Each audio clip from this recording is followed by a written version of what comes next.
সরকারের ইউপি আমলে 10 বছরে রাজ্যকে 40,000 কোটি প্রদান করা হয়েছে।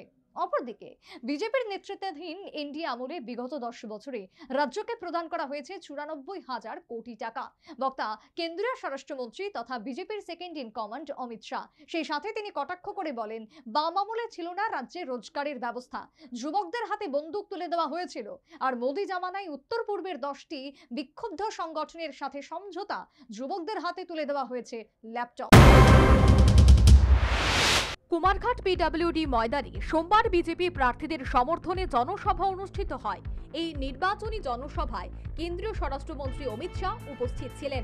এছাড়াও মুখ্যমন্ত্রী ডাক্তার মানিক সাহা, প্রদেশ বিজেপি সভাপতি রাজীব ভট্টাচার্য, ত্রিপুরার পূর্ব এবং পশ্চিম লোকসভা আসনের বিজেপির 2 প্রার্থী কৃতি সিং দেববর্মা, বিপ্লব কুমার দেব সহ বিজেপির নেতৃত্বরা উপস্থিত ছিলেন। এদিন কেন্দ্রীয় স্বরাষ্ট্রমন্ত্রী অমিত শাহের নির্বাচনী জনসভায় ছিল রীতিমতো জনপ্লাবন। জনসভায় বক্তব্য রাখতে গিয়ে বিজেপির second in command Amit Shah বলেন, দেশের প্রতিটি মিউজিয়ামে রাজ্যের মহারাজাদের মূর্তি রয়েছে। তাছাড়া মোদি জামানায় কেন্দ্রীয় জনজাতি মন্ত্রককে 1,25,000 কোটি টাকা খরচ করা হয়েছে। দেশে 740টি একলব্য মডেল স্কুল স্থাপন করা হয়েছে। आपने पद्म पुरस्कारों का सूची देखा होगा। सतराम रियान और बेनी चंद्र जमातिया हमारे 2 ट्राइबल भाइयों को पद्म पुरस्कार देकर मोदी जी ने ट्राइबलों का सम्मान बढ़ाने का काम किया है। भाइयों और बहनों, नरेंद्र मोदी सरकार ने आदिवासियों के सम्मान के लिए, सुरक्षा के लिए और समावेशी विकास के लिए देश भर में न केवल विकास के काम चलाए हैं, उनको साथ में रखने का भी काम किया है। ये कांग्रेस और कम्युनिस्ट सालों तक शासन करते रहे, एक भी आदिवासी बेटा बेटी को देश का राष्ट्रपति नहीं बनाया। आजादी के 75 साल बाद पहली बार नरेंद्र मोदी जी ने ओडिशा के गरीब आदिवासी की बेटी द्रौपदी जी मुर्मू को महामहिम द्रौपदी मुर्मू बनाकर आदिवासियों का सम्मान करने का काम किया है। सैकड़ों करोड़ों रुपया खर्च कर आदिवासी पूर्वज हमारे जो देश के তিনি দাবি করেন, গত 10 বছরে দেশে 2,94 লক্ষ প্রধানমন্ত্রী আবাস যোজনা প্রকল্পে ঘর নির্মিত হয়েছে। সেই সাথে মোদি জামানায় দেশে কোনো জনজাতি ঘর ছাড়া থাকবে না বলে ঘোষণা কেন্দ্রীয় স্বরাষ্ট্রমন্ত্রীর। भाई और बहनों, मोदी जी ने देश भर में 2,94,00,000 गरीबों के घर बनाए। इसका सबसे बड़ा फायदा एसटी लाभार्थियों को हुआ है।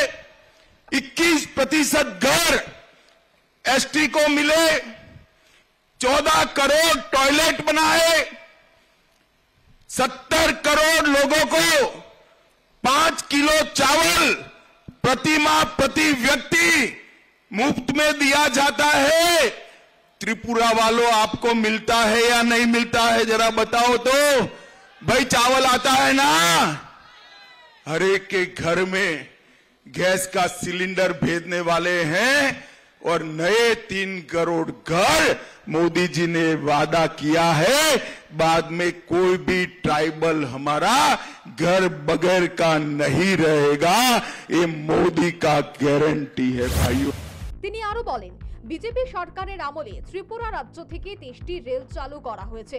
সে সাথে ত্রিপুরা রাজ্যে 3.5 লক্ষ লাখপতি দিদি বানানো হবে বললেন কেন্দ্রীয় স্বরাষ্ট্রমন্ত্রী। একই সাথে জানিয়েছেন, রাজধানীর সন্নিকটে নরসিংগড় স্থিত ক্রিকেট স্টেডিয়ামে আইপিএল সহ দেশীয় এবং আন্তর্জাতিক ক্রিকেট ম্যাচ অনুষ্ঠিত হবে বলে প্রতিশ্রুতি প্রদান করেন। सबरूम रेलवे स्टेशन को एक्सटेंड किया गया। 23 ट्रेनें अब चल रही है। अगरतला अखौरा रेलवे लाइन को आगे बढ़ाने का काम किया और एक हाईवे ही था कम्युनिस्टों के 30 साल के शासन में।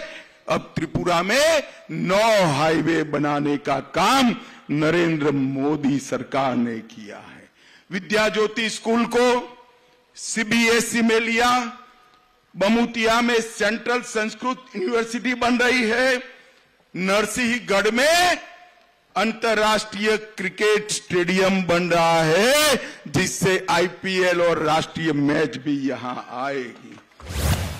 বক্তব্য রাখতে গিয়ে কেন্দ্রীয় স্বরাষ্ট্রমন্ত্রী অমিত শাহ শুরু থেকেই বিগত বাম আমল সম্পর্কে মুখর ছিলেন। তিনি বলেন, বাম আমলে ছিল না রাজ্যে রোজগারের ব্যবস্থা, যুবকদের হাতে বন্দুক তুলে দেওয়া হয়েছিল।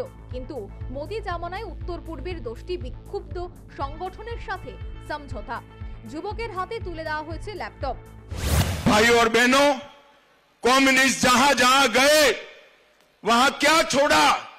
गरीबी, भूखमरी, स्वास्थ्य का अभाव, शिक्षा का अभाव और युवाओं के हाथ में बंदूक थमाने का काम एक कम्युनिस्ट पार्टी ने किया। और भारतीय जनता पार्टी के नेता नरेंद्र मोदी जी ने युवाओं के हाथ में लैपटॉप पकड़ाने का काम किया है। पूरे नॉर्थ ईस्ट के अंदर 10 से ज्यादा समझौते कर सभी ट्राइब को 10,000 युवाओं के हाथ में से हथियार छुड़ाकर उनको मेन स्ट्रीम में लाने का काम भारतीय जनता पार्टी और नरेंद्र मोदी सरकार ने किया। জনসভায় অমিত শাহ তথ্য দিয়ে বলেন, বাম কংগ্রেস ইউপি আমলে 10 বছরে রাজ্যকে 40,110 কোটি টাকা প্রদান করা হয়েছে। অপরদিকে বিজেপির নেতৃত্বাধীন এনডিএ আমলে বিগত 10 বছরে রাজ্যকে প্রদান করা হয়েছে 98,000 কোটি টাকা। এছাড়াও রাজ্য পরিকাঠামো উন্নয়নে বিগত 10 বছরে প্রদান করা হয়েছে 20,000 কোটি টাকা। সর্বশেষে কেন্দ্রীয় স্বরাষ্ট্রমন্ত্রী বিজেপি প্রার্থীদের বিজয়ী করার আহ্বান জানান।